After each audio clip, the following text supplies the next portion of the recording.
અને આજે ઓલા ઇલેક્ટ્રિક્સમાં પણ આશરે 100%ની શાનદાર તેજી જોવા મળતી દેખાઈ રહી છે અને પરિણામ બાદ ખાસ કરીને આ તેજી આપણને આવતી દેખાઈ રહી છે.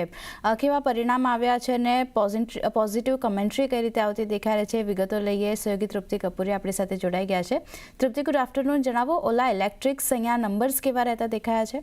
ઓવરઓલ અગર જો આપણે નંબર્સની વાત કરશું તો ઓલા ઇલેક્ટ્રિક્સના નંબર્સ Q1 FY26 માટે આપણને નેગેટિવ આવ્યા છે, પરંતુ ખાસ કરીને કમેન્ટ્રી જે પોઝિટિવ આવી છે તેનું ઇમ્પેક્ટ આજે આપણને કાઉન્ટર પર જોવા મળી રહ્યું છે. શરૂઆત પહેલાં આપણે નંબર્સથી જ કરશું તો ખાસ કરીને અગર ખોટની વાત કરીએ છીએ તો વાર્ષિક ધોરણે ખોટ અહીંયા આપણને વધતી જોવા મળી છે. 347 કરોડની સામે આપણને 428 કરોડ પર આપણને ખોટ આવતી જોવા મળી છે. આવકના ફ્રન્ટ પર અગર જો નજર કરશું તો ઓલમોસ્ટ આપણને કહી શકાય કે આપણને નંબર્સ જે છે તે ખૂબ જ નેગેટિવ જોવા મળ્યા છે. 1644 કરોડની સામે આવક ઘટીને આપણને 828 કરોડ પર આવતી જોવા મળી છે. ઓલમોસ્ટ અડધી આવક આપણને અહીંયા થતી જોવા મળી રહી છે. ખોટના ફ્રન્ટ પર નજર કરશું ત્યાં પણ આપણને કહી શકાય કે એપિટા ખોટ અહીંયા વધીને તેમનો 237 કરોડ પર આપણને ખોટ અહીંયા વધતી જોવા મળી રહી છે. પરંતુ ખાસ કરીને જૂન મહિનામાં કંપનીના એબિટા જે છે અહીંયા પોઝિટિવ પણ થતા આપણને જોવા મળી રહ્યા છે. પરંતુ ખાસ જે સૌથી વધુ અગર આઉટ પરફોર્મ પ્રદર્શન આપનારું જે છે એ છે કમેન્ટ્રી.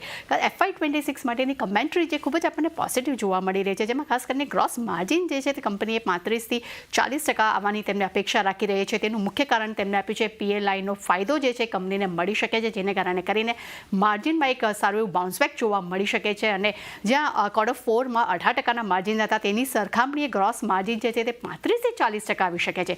તે સાથે કંપનીનું એ પણ કહેવું છે કે પ્રતિ વ્હીકલ તેમને 40,000 થી 45,000નો તેમને ફાયદો થશે તેવા પણ તેઓ અનુમાન રાખી રહ્યા છે. સામે વોલ્યુમ્સ પણ તેમને 3.25 થી 3.75 લાખ રહેવાના તેઓ અનુમાન રાખી રહ્યા છે. આવકના ફ્રન્ટ પર પણ તેઓ સારા ગ્રોથના અનુમાન રાખી રહ્યા છે. તેમની અપેક્ષા છે કે તે 4200 થી 4700 કરોડની તેમને આવક જે છે તેમની આવી શકે છે. તે સાથે કમેન્ટ્રીને વિશ્વાસ તેમને FY26 માટે પણ આપ્યો છે. તેમનું કહેવું છે કે ઓટો બિઝનેસથી ફ્રી કેશ ફ્લો જે છે અહીંયા આવતો જોવા મળી શકે છે અને જૂનના અંત સુધીમાં કંપની પાસે 3147 કરોડ કેશ ઓલરેડી ઉપલબ્ધ છે.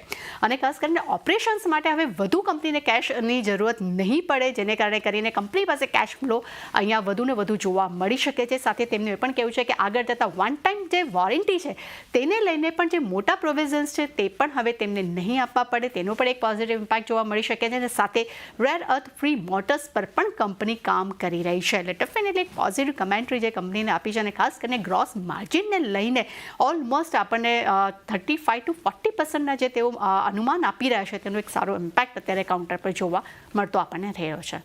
જી, તો ખાસ કરીને પોઝિટિવ કમેન્ટ્રીનું રિએક્શન સ્ટોકમાં જોવા મળતું દેખાઈ રહ્યું છે. આભાર તૃપ્તિ આપનો સમગ્ર માહિતી આપવા માટે. તો જે રીતે